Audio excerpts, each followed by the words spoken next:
നാടോടി പൂന്തിങ്കൾ മുടിയിൽ ചൂടി നവരാത്രി ഫുള്ളോർക്കുടമുള്ളിൽ നീട്ടി കണിക്കുന്ന പൂമണിക്കമ്മലണിഞ്ഞു പുളിയിലക്കര രസപൂണ്ടൊടുത്തും തുഴയുന്നൊരു നാടൻ പെണ്ണായോ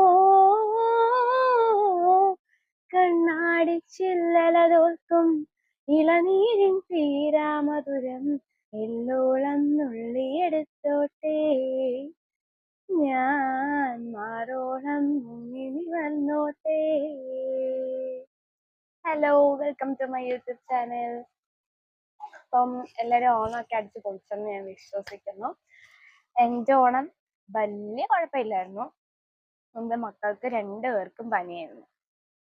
ഓണം വ്ലോഗൊക്കെ എടുക്കണമെന്ന് വിചാരിച്ച ഡ്രസ്സ് വരെ നേരത്തെ എല്ലാം എടുത്തു വെച്ചതാണ്. പക്ഷേ ബാഡ് ലക്ക്, എനിക്ക് ഓണത്തിന് ഒരു വ്ലോഗും എടുക്കാൻ പറ്റിയില്ല. ഇപ്പോൾ ഒത്തിരി ഡിലേ. എല്ലാവരും ചോദിക്കുന്നത് എന്താ വീഡിയോസ് ഇടാത്തേ. ഒത്തിരി പേര് എന്നോട് ചോദിച്ചുകൊണ്ടിരിക്കുകയാണ്. എനിക്കറിയാം ഡേറ്റ് ആയിരുന്നു. ഏതാണ്ട് 2-3 ആഴ്ച ആവുന്നെന്ന് തോന്നുന്നു വീഡിയോസ് എടുത്തിട്ട്. അത് തന്നെയല്ല, എൻ്റെ ഫോണിന് ചെറിയൊരു കംപ്ലൈന്റ് വന്നു. ഞാൻ എടുത്ത് എല്ലാം എഡിറ്റ് ചെയ്ത് സെറ്റ് ആക്കി വെച്ചിരുന്ന വീഡിയോ ഡിലീറ്റ് ആയിപ്പോയി. വീഡിയോസും ഫോട്ടോസും എല്ലാം കുറെ ഡിലീറ്റ് ആയിപ്പോയി. അപ്പം അത് ഡിലീറ്റും കൂടെ ആയിപ്പോയപ്പം എനിക്ക് ഭയങ്കര വിഷമം. പിന്നെ എടുക്കാനും ടൈം കിട്ടിയില്ല. മെയിൻ എൻ്റെ മക്കൾക്ക് 2 പേർക്കും നല്ല പനിയാണ്. ഓണം പനിയിലായിരുന്നു. പനി, ചുമ. മക്കൾക്ക് വയ്യാതാകുമ്പോ അറിയാലോ, നമ്മളെ ടോട്ടലി ഡൗൺ ആയി പോകും. വീഡിയോ എടുക്കാനുള്ള ഒരു മാനസികാവസ്ഥയൊന്നും എനിക്ക് ഇല്ലായിരുന്നു. പിന്നെ അങ്ങനെയാണ് ഇപ്പം ഞാൻ വിചാരിച്ചെന്നാ എല്ലാവരും ചോദിക്കുക എന്താ വീഡിയോസ് ഇടാത്തേന്ന് ചോദിച്ചപ്പോൾ ഞാൻ വിചാരിച്ചെന്നാ എന്തായാലും വീഡിയോ എടുക്കാമെന്ന്. ഡിലീറ്റ് ആയി പോയ വീഡിയോ തന്നെയാണ് ഇപ്പൊ ഞാൻ റീടേക്ക് എടുക്കുകയാണ്. മെയിൻ ആയിട്ട് വീഡിയോ ഞാൻ ഇപ്പൊ എടുക്കാൻ കാരണം, ഞാൻ ഫസ്റ്റ് ഇൻട്രൊഡക്ഷൻ വ്ലോഗില് കുറച്ച് കാര്യങ്ങൾ പറഞ്ഞിട്ടുണ്ടായിരുന്നു. എൻ്റെ ആ വ്ലോഗ് ഭയങ്കര ബോറായിരുന്നു കേട്ടോ. ജസ്റ്റ് എന്തോ 3-4 മിനിറ്റ്സേ ഉള്ളായിരുന്നു. പക്ഷെ സംഭവം എന്താ വെച്ചാൽ, ഫസ്റ്റ് ടൈം ഇങ്ങനെ ഞാൻ അങ്ങനെ വീഡിയോ ഫോട്ടോ ഒന്നും അധികം എടുക്കാൻ ഇഷ്ടമില്ലാത്ത ഒരാളാണ്. അപ്പൊ അതിങ്ങനെ എടുത്തപ്പോ എനിക്ക് എങ്ങോട്ട് നോക്കണം, എന്ത് പറയണമെന്നൊന്നും അറിയത്തില്ല. എന്നാലും ഞാൻ എൻ്റെ മനസ്സിൽ വന്നതെല്ലാം ഞാൻ ആ വീഡിയോയിൽ പറഞ്ഞിട്ടുണ്ട്. പക്ഷെ എനിക്ക് ഒരേ ടൈമില് സങ്കടവും സന്തോഷവും തോന്നിയ കാര്യം എന്താണെന്ന് വെച്ചാൽ, ഒരുപാട് നാളായിട്ട് ഒരു കണക്ഷനും ഇല്ലാത്ത കുറെ നല്ല ഫ്രണ്ട്സ് എനിക്ക് മെസ്സേജ് അയച്ചു. എനിക്ക് എന്തോ പറ്റി, എന്താണ് ഇഷ്യൂ, എന്താണ് നീ കടന്നുപോയ സിറ്റുവേഷൻ, എന്താണ് വിഷമം. അപ്പൊ ചേട്ടൻ എന്നോട് ചോദിക്കും, ഞാൻ അറിയാത്ത എന്ത് വിഷമമാണ് എനിക്കുള്ളത്, നീ എന്തോ വീഡിയോയുടെ അകത്ത് പറഞ്ഞത്. എന്നാലും നമ്മള് മനുഷ്യരല്ലേ, നമ്മൾ ഓരോരുത്തരും കടന്നു പോകുന്ന ഒരു സിറ്റുവേഷൻ എന്ന് പറഞ്ഞാൽ നമ്മൾക്ക് മാത്രമല്ലേ അറിയാൻ പറ്റത്തുള്ളൂ. അപ്പൊ ഞാൻ എന്താ അങ്ങനെ എല്ലാരും എൻ്റെ അടുത്ത് ഇങ്ങനെ ചോദിക്കുന്ന, മെസ്സേജ് അയക്കുന്നു, നിനക്ക് എന്താണ് പ്രോബ്ലം, നീ എന്തെങ്കിലും ഉണ്ടെങ്കിൽ പറ. നമ്മളിപ്പം ഈ ഒരു വ്ലോഗ് കണ്ടിട്ട് നമ്മളെ വിളിക്കുമെന്ന് പ്രതീക്ഷിക്കുന്ന കുറച്ച് പേര് കാണുമല്ലോ, അവര് കണ്ടോ ഇല്ലയോ എന്ന് എനിക്കറിയത്തില്ല. അവരാരും എൻ്റെ അടുത്തൊന്നും ചോദിച്ചില്ല. പക്ഷെ ഒരുപാട് നാളായിട്ട് ഒരു കോണ്ടാക്ട്സ് ഇല്ലാത്ത കുറേ എൻ്റെ ഫ്രണ്ട്സ്, ഇൻസ്റ്റയിലും വാട്സപ്പിലും ഒക്കെ ഉള്ള ഫ്രണ്ട്സ് എൻ്റെ വീഡിയോ കണ്ടിട്ട് എനിക്ക് എന്താണ് വിഷമം എന്നൊക്കെ ചോദിച്ചപ്പോൾ ഭയങ്കര ഹാപ്പി. അതാണ് ഞാൻ പറഞ്ഞ, ഒരേ ടൈമിൽ എനിക്ക് സന്തോഷവും സങ്കടവും തോന്നിയ ഒരു മൊമെന്റ് ആണ്. അപ്പം ഈ നമ്മുടെ ബെസ്റ്റ് ഫ്രണ്ട്സ്, അല്ലെങ്കിൽ നമ്മുടെ തിക് ഫ്രണ്ട്സ് മാത്രമേ നമ്മുടെ കൂടെ നിൽക്കത്തുള്ളൂ അങ്ങനൊന്നും ഇല്ല കേട്ടോ. ചില മൊമെന്റിൽ നമ്മൾ റിയലൈസ് ചെയ്യും, നമ്മളെ കുറിച്ച് ചിന്തിക്കാനും എന്താണ് നമുക്കൊരു സ്ട്രെങ്ത് തരാനും ഒരുപാട് പേര് ഈ വീഡിയോ അങ്ങനെ എടുക്കണം, നീ ഇങ്ങനെ എടുത്താൽ നല്ലതായിരിക്കും. കുറെ പേര് എനിക്ക് ഐഡിയാസ് തന്നു. ഇതിപ്പം എൻ്റെ അനിയത്തി തന്ന ഒരു ഐഡിയ ആണ് കേട്ടോ എനിക്ക്. അവള് എൻ്റെ അടുത്ത് പറഞ്ഞാണ്, നീ പാട്ട് പാടുമല്ലോ, ഭയങ്കര സിംഗറൊന്നും അല്ല കേട്ടോ, നീ പാട്ട് പാടുമല്ലോ, നീ പാട്ടൊക്കെ പാടി ഒരു വ്ലോഗ് ഇട്. നീ കുക്ക് ചെയ്യുമല്ലോ, നേരത്തെ എനിക്ക് കുക്കിംഗ് ഒന്നും അറിയത്തില്ലായിരുന്നു. ഇപ്പൊ അത്യാവശ്യം നല്ലപോലെ കുക്ക് ചെയ്യുമെന്നാണ് എൻ്റെ വിശ്വാസം. അപ്പൊ ഞാൻ കുക്കിംഗ് വീഡിയോസ് ഒക്കെ ഇടാന്നൊക്കെ വിചാരിച്ചാണ് യൂട്യൂബ് ചാനൽ തുടങ്ങിയത്. അപ്പൊ നമ്മൾ ടോപ്പിക്കിൽ നിന്ന് ഡൈവേർട്ട് ആയി. ഞാൻ ഈ വീഡിയോ ചെയ്യാൻ കാരണം, എൻ്റെ ഇൻട്രൊഡക്ഷൻ വ്ലോഗിന്റെ ഒരു സെക്കൻഡ് പാർട്ടായിട്ടാണ് ഞാൻ ഈ വീഡിയോ ചെയ്യുന്നത്. സംഭവം എന്താന്ന് വെച്ചാൽ, ഞാനിപ്പോ ഇത് ഓപ്പൺ ആയിട്ട് പറഞ്ഞില്ലെങ്കിൽ എൻ്റെ ഫസ്റ്റ് വ്ലോഗ് കാണുന്നവർ വിചാരിക്കും എനിക്ക് എന്തോ വലിയ മഹാസംഭവം എന്തോ നടന്നിട്ടുണ്ട് എന്നൊക്കെ വിചാരിച്ച ആളുകൾ എന്തൊക്കെയോ ഊഹിക്കും. പിന്നെ നമ്മൾ അവരോട് ഇവരോട് ആൻസർ പറയണം, എന്താണ് സംഭവിച്ചത്. അപ്പൊ അതിലും നല്ലത് ഡയറക്റ്റ് ആയിട്ട് ഒരു ക്ലാരിഫിക്കേഷൻ വീഡിയോ ഇടുന്നതല്ലേന്ന് വിചാരിച്ചിട്ടാണ് ഞാനിപ്പോൾ ഈ വീഡിയോ ചെയ്യുന്നത്. ഇത് കഴിഞ്ഞിട്ട് നമുക്ക് ഓരോരോ വ്ലോഗ്സ് ആയിട്ട് വീഡിയോ എടുക്കാമെന്ന് വിചാരിച്ചു. അപ്പോൾ സംഭവം എന്താന്ന് വെച്ചാൽ, എങ്ങനെ പറയണം, പണ്ട് ഒരു കഥ പോലെ പറഞ്ഞു തരാം കേട്ടോ. അപ്പം പണ്ടെന്ന് പറഞ്ഞാൽ നിങ്ങൾ അങ്ങ് ഒത്തിരി ഫ്ലാഷ് ബാക്കിലോട്ട് പോകണ്ട, കുറച്ച് നാൾ മുന്നേ. അപ്പൊ നിങ്ങൾ വിചാരിക്കത്തില്ല എന്നാ പിന്നെ ഒരു ഡേറ്റോ സമയമോ എല്ലാം കറക്റ്റ് ആയിട്ട് പറയാം, അങ്ങനെ പറഞ്ഞ ഒരു രസമില്ല, നിങ്ങൾ ഊഹിക്കും. കുറച്ച് വർഷങ്ങൾക്ക് മുന്നേ എൻ്റെ വീട്ടുകാർ എന്നെ പഠിപ്പിക്കാനായിട്ട് ഒരു കോളേജിൽ കൊണ്ടു ചേർത്തായിരുന്നു. ചില സാങ്കേതിക പ്രശ്നങ്ങളാൽ ഞാൻ ഇത് ഡിസ്കണ്ടിന്യൂ ചെയ്തു. അന്നത്തെ ആ ഒരു ഇതിനെ ഡിസ്കണ്ടിന്യൂ ചെയ്തപ്പോൾ എനിക്ക് വലിയ വിഷമമൊന്നും തോന്നിയില്ല. പക്ഷെ ഇന്നിപ്പോ ഒരു ഫാമിലി ആയി, ഒരു ഹോം മേക്കറായി, ഇങ്ങനെ വീട്ടിലെ മക്കളെയൊക്കെ നോക്കി ചില്ലടിച്ച് അത്യാവശ്യം നല്ല രീതിയിൽ ജീവിച്ചു പോകുന്നുണ്ടെങ്കിലും ഉള്ളിൻ്റെ ഉള്ളിൽ എവിടെയോ ഒരു കുറ്റബോധം, ഒന്നും ആവാൻ പറ്റിയില്ലല്ലോ. പലരും നമ്മളെ കാണുമ്പോൾ മോളൊന്നും ആയില്ലേ ഇതുവരെ, മോക്ക് ജോലിയൊന്നും കിട്ടിയില്ലേ, ഒന്നും പഠിച്ചില്ലേ, ഇങ്ങനെയൊക്കെ ചോദിക്കുമ്പോൾ എവിടെയോ കൊള്ളുന്ന പോലെ ഒരു തോന്നല്. പിന്നെ വീണ്ടും പഠിക്കണമെന്നുള്ള മോഹം എൻ്റെ മനസ്സിൽ കയറി. അങ്ങനെയാണ് ഞാൻ വീണ്ടും ആ കോളേജിന്റെ പടിചവിട്ടി ചെല്ലുന്നത്. ഏതാണ്ട് ഒരു 3 മാസങ്ങൾക്ക് മുന്നേ ചെന്ന് കയറുമ്പോൾ എനിക്ക് നല്ല പ്രതീക്ഷയായിരുന്നു കേട്ടോ. ഞാൻ ചെന്ന് എന്തിനാന്ന് അറിയണ്ടേ നിങ്ങൾക്ക്? എൻ്റെ സർട്ടിഫിക്കറ്റ് അവിടെ ഇരിക്കുകയാണ്, അതായത് 10th +2 അതെനിക്ക് കിട്ടാതെ എനിക്ക് വേറെ ഒരു കോളേജിലും ജോയിൻ ചെയ്യാൻ പറ്റത്തില്ലല്ലോ. ഞാൻ ചേട്ടനോട് ചോദിച്ചു പഠിക്കാൻ പൊക്കോട്ടെ എന്ന് ചോദിച്ചപ്പോൾ നീ പൊക്കോ, നമുക്ക് സർട്ടിഫിക്കറ്റ് വാങ്ങിച്ചിട്ട് വന്നിട്ട് നിനക്ക് ഇഷ്ടമാണെങ്കിൽ നീ പഠിക്കാൻ പോക്കോന്ന് പറഞ്ഞു. ഇങ്ങനെ ഞാൻ ആ കോളേജിൽ വലിയ പ്രതീക്ഷകളാണ് ചെന്നത്. അവിടെ ചെന്ന് ഞാൻ ഒരു റിക്വസ്റ്റ് ലെറ്റർ ഒക്കെ സബ്മിറ്റ് ചെയ്തു. കൊടുത്തപ്പോൾ ഓഫീസിൽ ഇരുന്ന ചേച്ചി എൻ്റെ അടുത്ത് പറഞ്ഞു, പ്രിൻസിപ്പൽ ഇന്ന് ലീവാണ്. നിങ്ങളൊന്ന് ആലോചിച്ച് നോക്കി, നിങ്ങൾക്കാണെങ്കിൽ എന്ത് തോന്നും? എനിക്ക് അന്നേരം തോന്നിയത് എന്താണെന്ന് വെച്ചാൽ കിളി പോയി കേട്ടോ. സത്യം പറഞ്ഞാൽ ചിരിയും വന്നു, സങ്കടം വന്നു, എല്ലാം ഒരുമിച്ച് വന്നു. അത് എന്താണെന്ന് നിങ്ങൾ ചോദിച്ചാൽ, വെളുപ്പിനെ 4 മണിക്ക് എണീറ്റ് നമുക്ക് 2 പ്രോപ്പർട്ടീസ് ആണുള്ളത്. 2 പ്രോപ്പർട്ടീസ് എന്ന് പറയുമ്പോൾ എൻ്റെ മോനും എൻ്റെ മോളും. മോളെ ഞാൻ റെഡിയാക്കി വീട്ടിലും കൊണ്ടുവിട്ടു, മോനെ റെഡിയാക്കി ഞങ്ങളുടെ കൂടെ കൊണ്ടുപോയി, ഞാനും ചേട്ടനും ഞങ്ങളെല്ലാവരും. പിന്നെ പാറു. അത് നിങ്ങൾ ചോദിക്കും പാറു ആരാന്ന് ചോദിക്കും. നിങ്ങൾ അതല്ലേ ആലോചിക്കുന്നത്, ഇതിന്റെ ഇടയ്ക്ക് പാറു ആരാണെന്നല്ലേ ആലോചിക്കുന്നത്. അതിനിപ്പം ഞാൻ വരുന്ന വീഡിയോസിൽ പറഞ്ഞു തരാം കേട്ടോ. എൻ്റെ കൂടെ എല്ലാത്തിനും എനിക്ക് സ്ട്രെങ്ത് ആയിട്ട് നിൽക്കുന്ന ഒരാളാണ് പാറു. എൻ്റെ എല്ലാ വീഡിയോസിലും നിങ്ങൾക്ക് കാണാം. ഇപ്പൊ ആൾ എൻ്റെ കൂടെ ഇല്ല കേട്ടോ. ഇനിയുള്ള വീഡിയോസിൽ ഞാൻ കാണിക്കാം, ഇൻട്രൊഡ്യൂസ് ചെയ്യാം ആളാരാണെന്ന്. അപ്പൊ നിങ്ങൾക്ക് മനസ്സിലാവും. ഞങ്ങൾ ഇത്രയും പേരും കൂടി ഇവിടുന്ന് ട്രെയിനിൽ തിരുവനന്തപുരത്ത് ചെന്നിറങ്ങി, അവിടുന്ന് നെയ്യാറ്റിൻകര ബസ്സിൽ കയറി, അവിടുന്ന് വെള്ളറുടെ ബസ്സിൽ കയറി കാരക്കോണം CSI മെഡിക്കൽ കോളേജിന്റെ വാതിക്ക് ചെന്നിറങ്ങി. ഇങ്ങനെ അവിടോട്ട് നമുക്ക് ചെന്ന് കയറുമ്പോൾ എന്തോ ഒരു നെഞ്ചിടിപ്പ് പോലെയൊക്കെയുള്ള, കാരണം വർഷങ്ങൾക്ക് ശേഷം നമ്മൾ പഠിച്ചൊരു കോളേജിലേക്ക് നമ്മൾ ചെല്ലുമ്പോൾ നമുക്ക് എന്തായാലും ഒരു വൈബ്, ഒരു ഫീൽ, എന്തൊക്കെയോ ഒരു ഫീലായിരുന്നു. ഇങ്ങനെ വയറ്റിലിങ്ങനെ ഭയങ്കര തീയൊക്കെ ആളി കത്തുന്ന ഒരു ഫീലായിരുന്നു. എങ്കിലും പാറു എൻ്റെ കൂടെ ഭയങ്കര ധൈര്യമായിരുന്നു കേട്ടോ. പാറുവിന്റെ കൈയൊക്കെ പിടിച്ച് ഞാൻ പറ്റുന്നതാണ് അവിടെ ചെന്നു. അത്രയും കഷ്ടപ്പെട്ട് നമ്മൾ അവിടെ ഒരുമിച്ച് ചെന്നപ്പോഴാണ് അവർ പറയുന്നത് പ്രിൻസിപ്പൾ ലീവാണ്. നിങ്ങൾക്കാണെങ്കിൽ എന്ത് തോന്നും? നിങ്ങൾ എൻ്റെ അവസ്ഥ ഒന്ന് ആലോചിച്ച് നോക്കി. ഭയങ്കര വിഷമം തോന്നി. പിന്നെ വൈസ് പ്രിൻസിപ്പളിനെ ലെറ്റർ കൊടുത്തിട്ട് ഞാനിങ്ങ് പോന്നു. അങ്ങനെ തിരിച്ചിങ്ങനെ നടക്കുമ്പോൾ എന്തോ ഞാൻ വന്ന കാര്യം ഒന്നും ആയില്ലല്ലോ എന്നുള്ള ആ ഒരു വിഷമം എൻ്റെ മനസ്സിലിങ്ങനെ ഭയങ്കരമായിട്ട് അലട്ടിക്കൊണ്ടിരുന്നു. എന്നാലും അപ്പൊ നിങ്ങൾ വേറൊരു കാര്യം കൂടെ ചിന്തിക്കും, ഇത്രയും ദൂരം ചെല്ലുമ്പോൾ ഒന്ന് വിളിച്ചു ചോദിച്ചിട്ട് ചെല്ലരുതോ? അതല്ലേ ഇപ്പൊ നിങ്ങൾ ആലോചിക്കുന്നത്? അത് സംഭവം കറക്റ്റാ, പക്ഷേ ചോവനും ബുദ്ധി ഒടുവിലാന്ന് പണ്ടുള്ളവർ പറഞ്ഞു ഞാൻ കേട്ടിട്ടുണ്ട്. ഇതിപ്പോ ഞാനിത് പറഞ്ഞെന്നും പറഞ്ഞ് നിങ്ങൾ ഏതും കൂടെ എന്നെ ഏറെ കേട്ടില്ല, ജാതി പറഞ്ഞതൊന്നും. ഞാനൊരു പഴഞ്ചൊല്ല് ജസ്റ്റ് കോമൺ ആയിട്ടൊന്ന് പറഞ്ഞതേ ഉള്ളൂ കേട്ടോ.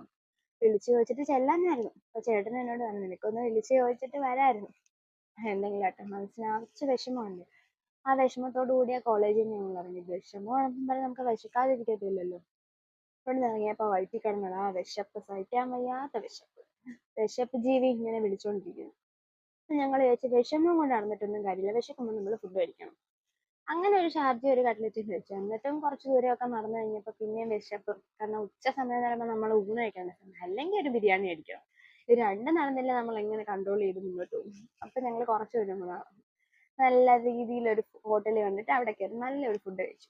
ബിരിയാണി ആണോ ഊണാണോ എന്ന് എനിക്ക് ഓർമ്മയില്ല കേട്ടോ, കാരണം ഇത് സംഭവം നടന്നിട്ട് മാസം 3-4ആയി. അങ്ങനെ നമ്മൾ അവിടുന്ന് ഫുഡൊക്കെ കഴിച്ചിട്ട് ഇറങ്ങിയപ്പോൾ എൻ്റെ മോൻ കണ്ടപ്പോൾ ചേട്ടൻ ചോദിച്ചു, നിനക്ക് വിഷമമുണ്ടോ? ഞാൻ പറഞ്ഞു വിഷമമുണ്ട്. അങ്ങനെ ചേട്ടൻ പറഞ്ഞു, നിനക്ക് വിഷമമുണ്ടെങ്കിൽ സാരില്ല, നമുക്ക് മ്യൂസിയം ഒക്കെ കണ്ടിട്ട് പോകും. വിഷമം അവിടെ കിടക്കട്ടെ, തിരുവനന്തപുരം വരെ വന്നില്ലേ, വന്നിട്ട് നമ്മൾ മ്യൂസിയത്തിൽ കയറാതെ പോകുന്നത് ശരിയല്ലല്ലോ. മ്യൂസിയത്തിലൊക്കെ കയറി അടിച്ചു പൊളിച്ച് നമ്മൾ മ്യൂസിയം ഒക്കെ കണ്ട് തിരിച്ച് ട്രെയിനിൽ കയറി. ഭയങ്കര തിരക്കായിരുന്നു കേട്ടോ. അന്ന് ട്രെയിനിൽ നിന്നാണ് കഷ്ടപ്പെട്ട് ഹരിപ്പാട് വരെ വന്നത്. അവിടെ വന്നിറങ്ങിയപ്പോൾ സമയം രാത്രി 8-8:30 9 മണി എന്തോ ആയെന്നാണ് എൻ്റെ ഒരു വിശ്വാസം. അപ്പൊ പിന്നെ അടുത്ത സമയമായി എന്തിന് വിശപ്പിന്. വിശപ്പ് ജീവിയുടെ വിളി കാരണം പിന്നെയും നമ്മൾ വിശപ്പ് അടക്കാൻ വേണ്ടി ഹോട്ടലിൽ കയറി. ന്യൂലാൻഡിലാണ് കയറിയത്. എനിക്ക് അവിടുത്തെ അൽഫാം ഭയങ്കര ഇഷ്ടം. കയറിയപ്പോഴേ ഞാൻ പറഞ്ഞു എനിക്ക് അൽഫാം മതി. പിന്നെ പുറത്ത് പോയാൽ ഞാൻ എന്താണോ വാങ്ങിക്കുന്നത് പാറും അത് തന്നെ വാങ്ങിക്കത്തുള്ളൂ. അപ്പൊ ഞങ്ങൾ രണ്ടുപേരും അൽഫാം മേടിച്ചു. അവിടെ തിരിച്ച് വീട്ടിൽ വന്നു. 2-3-4 ദിവസമായിട്ട് കോളേജിൽ നിന്ന് വിളിയൊന്നും വരുന്നില്ല. എനിക്ക് മനസ്സിൽ ഇങ്ങനെ വിഷമിച്ചിരിക്കാനേ തുടങ്ങി. പിന്നെ ഇങ്ങനെ ആലോചിച്ചു എന്ത് ചെയ്യാതെ വിളിക്കുന്നില്ല. അങ്ങനെ ഒരാഴ്ച കടന്നു പോയപ്പോൾ കോളേജിൽ നിന്ന് ഒരു വിളി വന്നു. നിങ്ങൾ ഇത്ര ലക്ഷം രൂപ അടച്ചാൽ നിങ്ങളെ ഫീസ് ചെയ്യാൻ തരാം. അപ്പോൾ ഒരു സന്തോഷമാണെങ്കിൽ അവർ പറഞ്ഞ എമൗണ്ട് കേട്ടപ്പോൾ ഞാൻ ഞെട്ടിപ്പോയി. ഇത്രയും പൈസ ഞാൻ എൻ്റെ സർട്ടിഫിക്കറ്റിന് കൊടുക്കണമല്ലോ എന്ന് ആലോചിച്ചപ്പോൾ എന്തൊക്കെയോ ഒരു വിഷമമല്ല. ഒരു ഫോൺ അത് പറഞ്ഞ ഉടനെ തന്നെ ഞാൻ ഫോൺ ഒന്നും പറയാതെ ആന്ന് പറഞ്ഞിട്ട് ഫോൺ അങ്ങ് കട്ട് ചെയ്തു. പിന്നീട് അങ്ങോട്ട് എനിക്ക് ഉറക്കമില്ലാത്ത ദിവസങ്ങളായിരുന്നു. ഉച്ചയ്ക്കും രാത്രിയിലും പകലും എല്ലാം ഇത് തന്നെ ആലോചന. എൻ്റെ സർട്ടിഫിക്കറ്റ് കിട്ടിയില്ലല്ലോ. അപ്പം നിങ്ങൾ ചോദിക്കും പഠിക്കേണ്ട സമയത്ത് പഠിച്ചിരുന്നു. അതാണ് കാരണവന്മാർ പറയുന്നത് ഇത് തന്നെയാണ്. ചെയ്യേണ്ട കാര്യങ്ങൾ ചെയ്യേണ്ട സമയത്ത് ചെയ്യേണ്ട പോലെ ചെയ്താൽ നമുക്ക് അനുഭവിക്കേണ്ടി വരത്തില്ല. ഇങ്ങനെ ഞാൻ അനുഭവിക്കുന്ന പോലെ ആ സമയത്ത് ഞാൻ ഇത് ചെയ്യാത്തതുകൊണ്ടാണ് ഇപ്പൊ ഞാൻ ഇത് അനുഭവിക്കുന്നത്. അതെന്തെങ്കിലും ആട്ടെ അവിടെ കിടക്കട്ടെ എന്ന് ഞാൻ വിചാരിച്ചു. അങ്ങനെ ആ വിഷമവും നെഞ്ചിലിട്ടുകൊണ്ട് ഞാൻ ഇങ്ങനെ യാത്ര തുടങ്ങി. വിശപ്പില്ല, ദാഹമില്ല, ഒരു ജോലി ചെയ്യാനൊരു ഇഷ്ടമില്ല. എന്തൊക്കെയോ പോലൊരു ഫീലിങ്സ്, മൂഡ് സ്വിങ്സ്. എണീക്കാൻ തോന്നുന്നില്ല, കുളിക്കാൻ തോന്നുന്നില്ല, ഫുഡ് കഴിക്കാൻ തോന്നുന്നില്ല, പുറത്ത് പോകാൻ തോന്നുന്നില്ല, ആരോട് സംസാരിക്കാൻ തോന്നുന്നില്ല. അങ്ങനെ പിന്നെ വർഷങ്ങളായിട്ട് എൻ്റെ കൂടെയുള്ള ഒരു ബെസ്റ്റ് ഫ്രണ്ടാണ് മൈഗ്രെയിൻ. മൈഗ്രെയിൻ എന്ന് പറഞ്ഞാൽ മോസ്റ്റ്ലി അതുള്ളവർക്ക് അറിയായിരിക്കും അതിൻ്റെ ഒരു ബുദ്ധിമുട്ട്. അപ്പോൾ നമ്മുടെ ഈ ഫുഡിൻ്റെ ടൈമിങ്സും ഈ ഉറക്കമില്ലായ്മയും നമ്മുടെ ടെൻഷനും സ്ട്രെസ്സും എല്ലാം കൂടെ വരുമ്പോൾ ഇടയ്ക്കിടയ്ക്ക് എൻ്റെ തോളൊക്കെ ഇട്ട് വരുന്ന ആളാണ് ഈ മൈഗ്രെയിൻ. അപ്പം ഇങ്ങനെ സ്ട്രെസ്സായപ്പോൾ എനിക്ക് മാസത്തിൽ 1-2 തവണ വന്നുകൊണ്ടിരുന്ന മൈഗ്രെയിൻ 2-3 ദിവസം ഇടവിട്ട് വരാൻ. പിന്നെ അത് എന്നുമായി. ജസ്റ്റ് പുറത്തോട്ട് പോയാൽ തലവേദന, കയ്യിൽ കൊണ്ടാൽ തലവേദന, ഷെയറൊന്ന് ഷാമ്പു ചെയ്ത തലവേദന. അങ്ങനെ എനിക്ക് മനസ്സിലായി എൻ്റെ തലയിൽ ഒരുപാട് സ്ട്രെസ്സ് കിടന്ന് കറങ്ങുന്നതുകൊണ്ടാണ് ഈ തലവേദന. ഞാൻ മൈഗ്രെയിന് കുറേ ട്രീറ്റ്മെൻ്റ് ഒക്കെ എടുത്തു കേട്ടോ. പക്ഷേ ഒരു രക്ഷയില്ല. ട്രിഗറിങ് ഫാക്ടേഴ്സ് എന്നാണ് ഡോക്ടർ പറയുന്നത്. ട്രിഗറിങ് ഫാക്ടേഴ്സ് അവോയ്ഡ് ചെയ്താൽ മൈഗ്രെയിൻ അവോയ്ഡ് ചെയ്യാം. പക്ഷെ നമുക്കിത് അവോയ്ഡ് ചെയ്യാൻ കംപ്ലീറ്റ് ആയിട്ട് അവോയ്ഡ് ചെയ്യാൻ പറ്റത്തില്ലല്ലോ. കാരണം വെയിൽ കൊള്ളേണ്ട ഒരു സാഹചര്യം വന്നാൽ വെയിൽ കൊണ്ടല്ലേ പറ്റത്തുള്ളൂ. പിന്നെ ചിലപ്പോൾ ഫുഡ് നമ്മൾ സ്കിപ്പ് ചെയ്യേണ്ട ഒരു സാഹചര്യം വന്നാൽ നമ്മൾ ഫുഡ് സ്കിപ്പ് ചെയ്യും. ഇപ്പം മൈഗ്രെയിൻ ഉണ്ടെന്നും പറഞ്ഞാൽ നമുക്ക് കറക്റ്റ് സമയത്ത് ചിലപ്പോൾ എല്ലാ ദിവസവും ഫുഡ് കഴിക്കാൻ പറ്റത്തില്ലല്ലോ. അങ്ങനെയൊക്കെ ഈ മൈഗ്രെയിനും സർട്ടിഫിക്കറ്റും കൂടെ കുറേ ദിവസമായിട്ട് എന്നെ ഇട്ട് വട്ടം കറക്കി. ഇതാണ് ഞാൻ ആ വീഡിയോയിൽ പറഞ്ഞ സിറ്റുവേഷനും ഞാൻ കടന്നു പോയ സാഹചര്യമൊക്കെ. ഇത് കേട്ടിട്ടാണ് എല്ലാവരും കൂടെ എന്തൊക്കെയോ ഊഹിച്ചത്. അപ്പോൾ നിങ്ങൾക്ക് മനസ്സിലായില്ലേ ഞാൻ കടന്നുപോയ സിറ്റുവേഷൻ ഏതാണ്. അപ്പോൾ അത് ലാസ്റ്റ് കൺക്ലൂഷൻ ആയിട്ട് പറയണമെങ്കിൽ അവർ ബോർഡ് മീറ്റിംഗ് വെച്ച് ഒരു എമൗണ്ട് എൻ്റെ അടുത്ത് പറഞ്ഞു. ആ എമൗണ്ട് അടച്ചാൽ എൻ്റെ സർട്ടിഫിക്കറ്റ് തരാമെന്ന് പറഞ്ഞു. അടയ്ക്കണോ വേണ്ടോ എന്നുള്ള കൺഫ്യൂഷനിലാണ് ഞാൻ അന്ന് മുതൽ. ഒരു പക്ഷേ ഈ വർഷം എനിക്ക് കിട്ടിയിരുന്നെങ്കിൽ എനിക്ക് ഈ ഇയർ എവിടെയെങ്കിലും ജോയിൻ ചെയ്യാമായിരുന്നു. ഞാൻ ഓഗസ്റ്റ് 1 മുന്നേ അവരുടെ തീരുമാനം അറിയാമെന്ന് വെച്ചാണ് ഇരുന്നത്. പക്ഷെ അവർ ഡിസിഷൻ അറിയിച്ചപ്പോൾ കുറച്ച് താമസിച്ചു. ഇപ്പം എനിക്ക് ജോയിൻ ചെയ്യാനുള്ള ടൈം കഴിഞ്ഞു എന്നാണ് ഞാൻ വിചാരിക്കുന്നത്.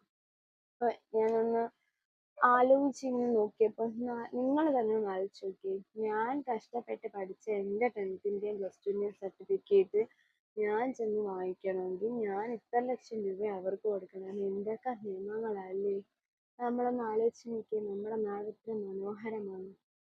ഇത് നമ്മുടെ നാടിനെ കുറ്റം പറഞ്ഞതല്ല കേട്ടോ. നമ്മുടെ നാടിനെ ഒരുപാട് സ്നേഹിക്കുന്നവരൊക്കെ കാണും, വീഡിയോ കാണും. ഞാൻ കുറ്റം പറഞ്ഞതല്ല. അങ്ങോട്ട് വാങ്ങിക്കുന്ന കാര്യത്തിൽ എല്ലാവരും നല്ല സ്ട്രോങ് ആയിട്ട് നിൽക്കും. ഇങ്ങനെ എൻ്റെ സർട്ടിഫിക്കറ്റിൻ്റെ കാര്യത്തിൽ ഇതുവരെ തീരുമാനം ഉണ്ടായിട്ടില്ല കേട്ടോ. അപ്പം അതവിടെ കിടക്കട്ടെ. അങ്ങനെ ഇതൊക്കെയാണ് എന്നെ വട്ടം ചുറ്റിച്ച സിറ്റുവേഷൻ. ഇതൊരു പക്ഷെ ഞാൻ ഇപ്പോഴും പറഞ്ഞില്ലെങ്കിൽ ഈ നാട്ടുകാരെല്ലാവരും കൂടെ എന്തെങ്കിലുമൊക്കെ ആലോചിച്ച് കൂട്ടി എന്നെ അങ്ങ് വൈറലാക്കും. പിന്നെ ഞാൻ എയറിലോ അവൾക്ക് എന്തോ സംഭവിച്ചു, ആ സ്വാതിക്ക് എന്തോ സംഭവിച്ചു, അവൾക്ക് എന്തൊക്കെയോ സംഭവിച്ചിട്ടുണ്ട്. ഇത് കേട്ട് കേട്ട് ഞാൻ പിന്നെ നാട്ടിലങ്ങ് ഫേമസ് ആവും. ആ ഒരു സിറ്റുവേഷൻ ഉണ്ടാവാതിരിക്കണം. നമുക്ക് നാട്ടിൽ ജീവിച്ചു പോകണ്ടേ. ആ ഒരു സിറ്റുവേഷൻ ഉണ്ടാവാതിരിക്കാനാണ് ഞാനിപ്പോൾ ഓപ്പണായിട്ട് ഇത്രയും കാര്യങ്ങൾ നിങ്ങളുടെ അടുത്ത് വന്ന് പറഞ്ഞത്. അപ്പം എൻ്റെ ഈ ഒരു വിഷമം കേട്ടപ്പോൾ നിങ്ങൾക്ക് എന്ത് തോന്നി? നിങ്ങൾക്ക് ആർക്കെങ്കിലും ഇങ്ങനെ സർട്ടിഫിക്കറ്റിൻ്റെ ഇഷ്യൂസ് എന്തെങ്കിലും നിങ്ങളുടെ ലൈഫിൽ ഉണ്ടായിട്ടുണ്ടെങ്കിൽ നിങ്ങൾ കമൻറ്റ് ചെയ്യണം. നിങ്ങൾ എങ്ങനെയാണ് ആ ഒരു സിറ്റുവേഷൻ ഓവർകം ചെയ്തത്? എനിക്കിപ്പോഴും അങ്ങോട്ട് ഉൾക്കൊള്ളാൻ പറ്റുന്നില്ല. കാരണം എൻ്റെ ഒരു ഇയറും കൂടെ എനിക്ക് നഷ്ടപ്പെട്ടു എന്ന് ഓർക്കുമ്പോൾ എനിക്ക് വല്ലാത്തൊരു വിഷമവും അങ്ങനെ. പക്ഷെ ഞാൻ എന്താ ഞാൻ ഭയങ്കര സെൻസിറ്റീവ് ആണ് കേട്ടോ. ചെറിയ കാര്യങ്ങൾക്ക് പോലും പെട്ടെന്ന് സങ്കടം വരും, പെട്ടെന്ന് കരഞ്ഞാണ്. അത് വളരെ കുറച്ചു കാലം മുന്നേ തോന്നി. എനിക്ക് നേരത്തെ ഒന്നും അങ്ങനെ ഇല്ലായിരുന്നു. ഇപ്പൊ ചെറിയ ചെറിയ ഒരു കാര്യം ആരെങ്കിലും നമ്മളെ ഹേർട്ട് ചെയ്താലും ചേട്ടൻ പറയും നീ അതങ്ങ് വിട്ടുകളാം. പക്ഷെ എനിക്കതിങ്ങനെ മനസ്സിൽ കടന്ന് ഞാൻ അത് തന്നെ ഇങ്ങനെ കുറെ ആലോചിക്കും. അവരിങ്ങനെ പറഞ്ഞല്ലോ, അവരെന്നെയല്ലേ ഇങ്ങനെ പറഞ്ഞത്.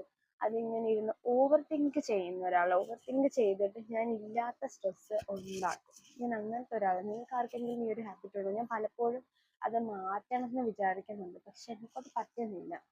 ഞാൻ എന്തൊരു ചെറിയ കാര്യമാണ്, എസ്പെഷ്യലി എന്നെ ഇങ്ങോട്ട് ഞാൻ അധികം അങ്ങനെ ഡയറക്റ്റ് ആയിട്ട് എന്നെ ആരും ഹെർട്ട് ചെയ്യാറില്ല.